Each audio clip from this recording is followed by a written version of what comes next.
Good morning, and thanks for tuning in to the Ridge View. You're here with Laura Campbell, and I look forward to introducing you to a friend of mine. So grab your coffee and tune in. Sarah Beth is here with us, and she's going to tell us a little bit about how she caught the mission bug. So it kind of started in middle school. I've been attending Oak Ridge since I was in third grade, I think. And around middle school, we started to be allowed to go to a thing called a kaleidoscope. And it was basically a retreat that had mission. It was like mission Saturday, basically, of the weekend. And so we would just do a little mission here and there. It was like raking leaves, painting a fence, that kind of thing. And then gradually we got introduced to like just full out mission retreats. So we did like the Yes Middle School mission was first started when I was a kid, and we did that. And that was honestly really when I started to see that little things like raking leaves or painting a house or just like decluttering a kitchen can actually really impact another person. And as like an 11, 12-year-old, that was something that was really new to me because it's just trivial things that we do on a daily basis that we don't really think about. But people who can't do them really appreciate the help. And so that was kind of when I first started to see it. And then we started doing this thing called Carolina Cross Connection, or CCC. And that was something that was introduced to you. You were only allowed to go in like 9th or 10th grade. And that was something we always look forward to because the older kids would come back and tell you how awesome it was. It's a week of straight missions. So you do anywhere from 3 to 5 different missions, and you're put with different people from different churches. So you're interacting with new people. And as high school students, we don't really get to like build stairs or decks or like paint houses or reshingle different houses. Like we don't get to do that much, but CCC gave you that opportunity to, one, be handy, two, learn a task and really get to know a family. So on those bigger missions, we would be there for 3 to 5 days and actually get to know the family and spend time with them. And so for lunches, they would often bring you food, and we would get to play with the kids if there were any in the house, or the dogs. And so you really got to just invest in that family and notice how little things like accessing your house, how big of a deal those were.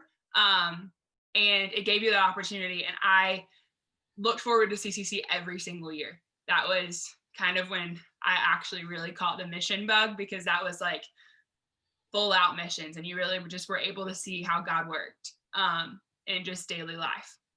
And then when I first was about to go to college, I did my first international mission. And that was really eye-opening for me. I went to the Dominican Republic, and it was more of like a vacation Bible school. And we did it with an orphanage, and we also did it with this big Herrera school that the church that I went with partnered with. And we got to just see that joy is international. And it doesn't matter. Language barrier is irrelevant. So like I can't speak a lick of Spanish, and I was able to communicate with these kids and hang out with them and just get to know them and see how they see God without even being able to talk to them. And that was something that I didn't understand because I'm a talker, obviously. And like growing up, you would always be asked, like, how do you see God? Where do you see the Lord working in your life?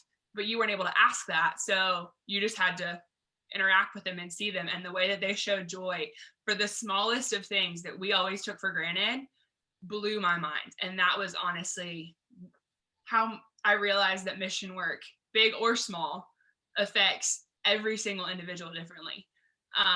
And so that was a big deal for me. That was probably my favorite week of my entire life, and I will say that still to this day. And then now, after being in college, I wasn't able to go on many mission trips. So I found different ways to serve, whether it was with the church or not. I started getting involved in service missions. Like we would do one weekend, our school would volunteer and go out in the community and just rake leaves or mulch or clean a house, all kinds of different things. And I still treated it like a mission because I had that background from middle school when I got to see how God worked even in the most mundane of activities.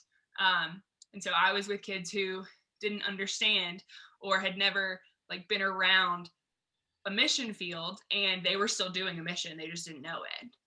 And so it was just cool to watch how God worked in that world. And then you got to talk to a family and ask them if they believed and bring it all like full circle, even if you didn't go with a church. So that was just really cool. And that was, I still have the mission bug to this day. But it's more trying to figure out how it incorporates in my daily life rather than just plan out mission trips now. And how is it that you were able to go or participate in these mission trips? So when I was younger, my parents would send me. So it was like kind of like sleepaway camp almost, was like the way that they presented it to me at first. And then I fundraised for that international mission. It was a lot of my graduation money. And then I had a lot of people support me. So I sent out this massive letter and I asked all kinds of people, like church families and like my actual family. And then it spread and I got some crazy donations from a bunch of different people that were able to send me. And through that, they were able to fuel my fire that I had for that mission. And they still ask me to this day, they're like, how was it? Did you really feel God move? And so I got to come back and report back basically about how I felt the Lord work in my life and thank them for allowing me to go, because I wouldn't have been able to go otherwise. And that was the most pivotal week of my life. And I wouldn't change it for the world. So I believe in the power of mission. And I also believe in the power of a church coming together to send someone. So if you can't go, send someone else, because I was allowed to go and I was able to go because I had older families or just people who their lives just didn't allow that. They were able to go through me, and their heart is kind of linked to mine now because we share that experience regardless of if they were there or not. So yeah.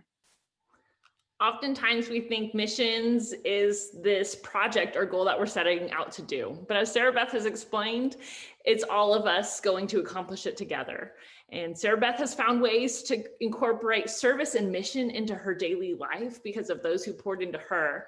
And oftentimes she tells me stories about this young girl that she got to go have lunch with on a regular basis. Do you see the pattern? People poured into her, Sarah Beth, and Sarah Beth then takes that to pour into others. So your gift could make a huge difference, whether you're physically going or whether you use your part in the body of Christ to create the community and the culture and the aspect of missions. Thanks for tuning in. We hope you have a great day. Bye.